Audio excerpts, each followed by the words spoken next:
So the first job I'm going to do is reseal these roof vents. They're all leaking a little bit at the moment and I want to get the boat watertight ASAP. So I'll quickly get these unscrewed and we'll take a look.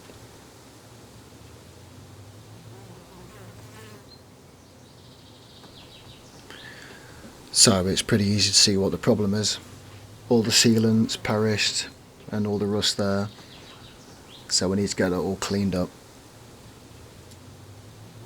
Little tip for you here, tape some carrier bags underneath the roof vents to catch any of the falling dirt.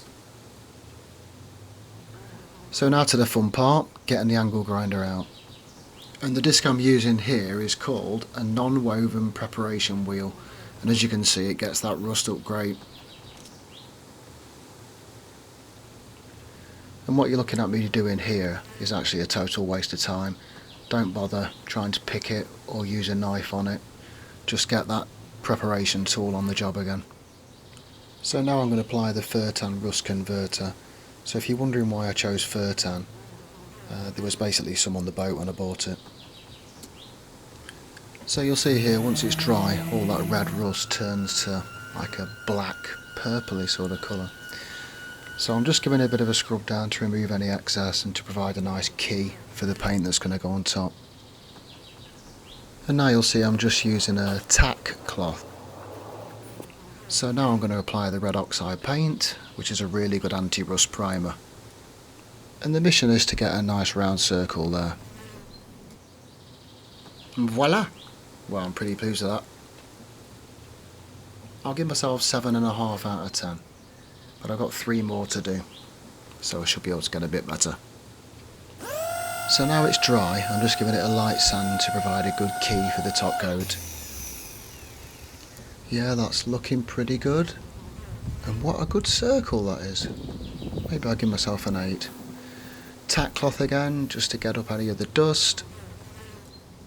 And now the really exciting part, applying the top coat and a chance to get another really good circle.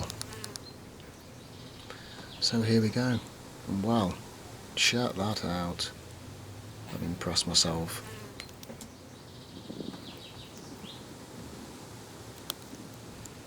So now I'm cleaning up the brass roof vents. I've left this footage in to show you what not to do. Don't use a brass brush head. It's too soft, it doesn't work. But what does work is the non-woven preparation wheel.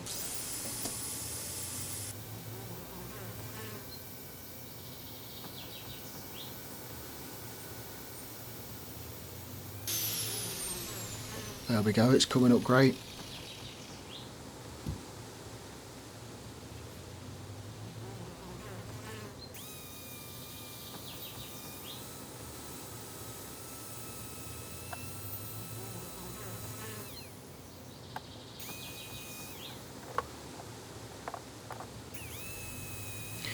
Oh, and I can highly recommend gloves for this job. That wheel does come keen when you get it on your fingers.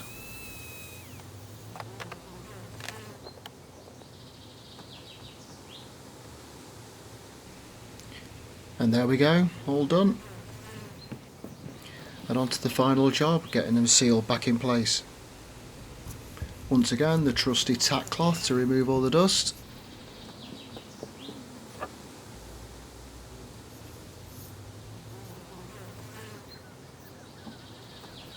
So I'm using a PU40 sealant and adhesive. There's a few different brand names for this. And you'll see what I'm doing here is just trying to make 2 complete rings, so you've got one continuous unbroken barrier.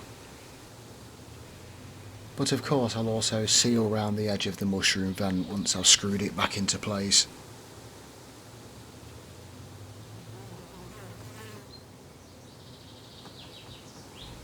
So now I'm making sure I line up the holes for the screws.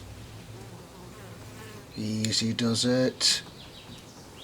And perfect, that'll do. And now time to get screw in. But first I'm going to fill the holes with some sealant to make sure we don't get any leaks through the screw holes.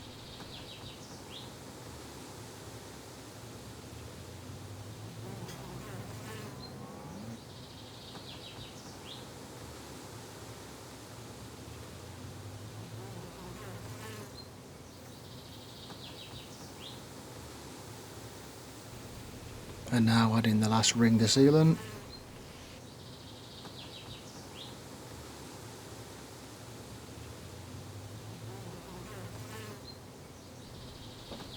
And lastly, just neatening the seal up.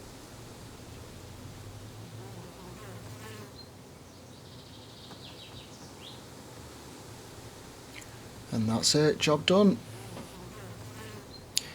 Well, I hope you found this video useful. Please like and subscribe.